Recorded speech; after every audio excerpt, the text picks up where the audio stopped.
Bonjour, nous allons aujourd'hui vous présenter les obligations convertibles. C'est au XIXe siècle, plus de 2 siècles après l'apparition des stock markets, que naissent les obligations convertibles. Elles n'apparaîtront en France qu'en 1953, où elles ne remporteront pas un franc succès. En effet, les réglementations oppressantes plongent structurellement le marché des convertibles français. Ce n'est qu'après 1983 que le marché se fluidifie grâce à un décret allégeant la régulation sur les convertibles. La France trouvera en ces marchés un formidable moteur de croissance et deviendra premier émetteur de convertibles d'Europe en 1994. Le marché des convertibles représente aujourd'hui environ 500 milliards de dollars. On constate que sur 30 ans, ces performances sont remarquables, notamment en comparaison avec les marchés actions et OAT. Qu'est-ce qu'une obligation convertible? Une obligation convertible est un titre hybride, composé d'une obligation et d'une option d'achat sur action.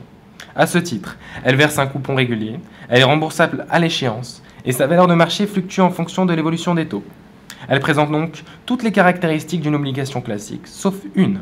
En effet, son remboursement peut ne pas être effectué en numéraire, il a lieu alors en action. Une obligation convertible est composée de plusieurs paramètres. La devise d'emprunt, le ratio de conversion, qui correspond au nombre d'actions auxquelles donne droit à la conversion d'une obligation convertible, le prix d'émission, le prix de l'action sous-jacente, la parité, qui se définit comme la valeur de marché des actions issues de la conversion, le coupon, le put investisseur confère aux porteurs de convertibles la faculté d'exiger à des dates précises, et s'ils le souhaitent, le remboursement anticipé des obligations. L'échéance, et enfin le nominal, c'est-à-dire la somme empruntée par l'émetteur.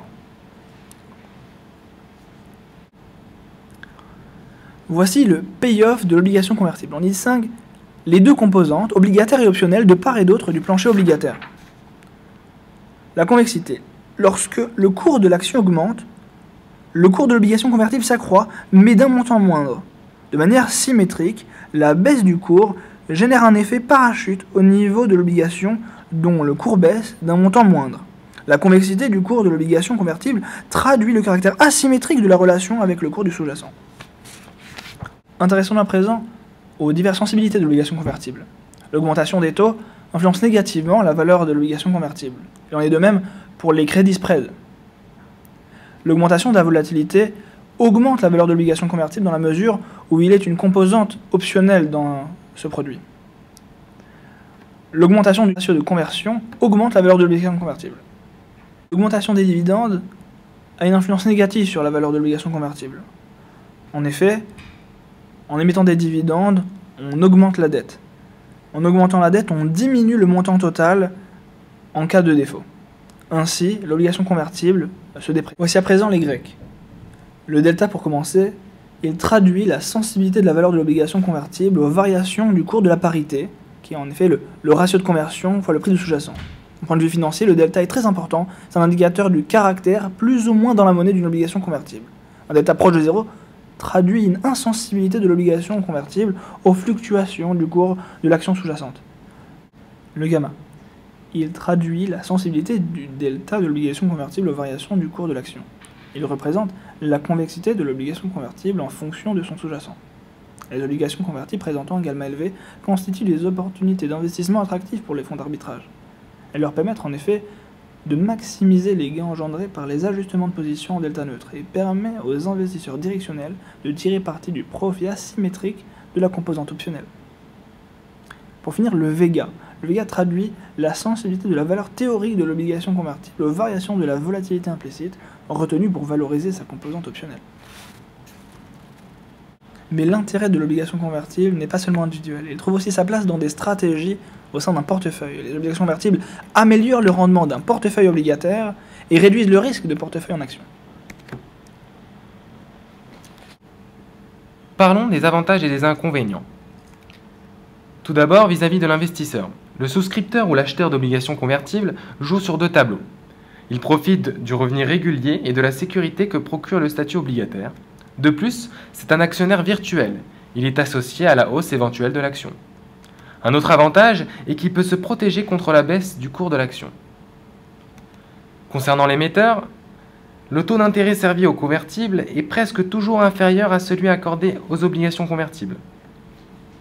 De plus, si la société choisissait d'émettre des actions plutôt que des convertibles, elle ne pourrait pas faire payer les actions à un prix aussi élevé que celui auquel elle propose les obligations convertibles. Enfin, l'émission potentielle de fonds propres avec une prime sur le cours de l'action. Parlons à présent des inconvénients. Vis-à-vis de l'investisseur, le rendement de l'obligation convertible est inférieur à celui qu'offre une obligation privée. À l'échéance, en cas de défaut, le capital peut ne pas être remboursé en totalité. Enfin, le risque de taux pour la composante obligataire.